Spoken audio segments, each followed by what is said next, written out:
Analisando a motoca, a gente lavar ela. A descargona aí, como é que ficou? No mel, pai. No mel 160. Tá ligando aqui pra vocês verem como é que ficou a descarga.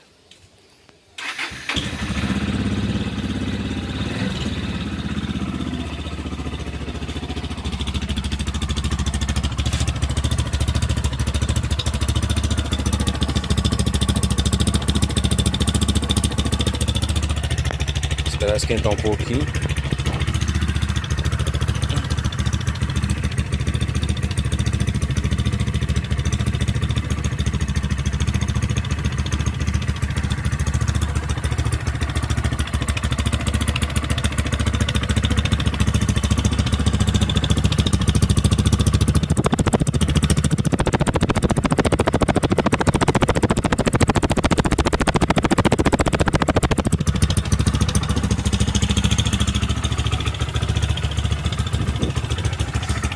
Acelerado aqui pra vocês verem como é que ficou.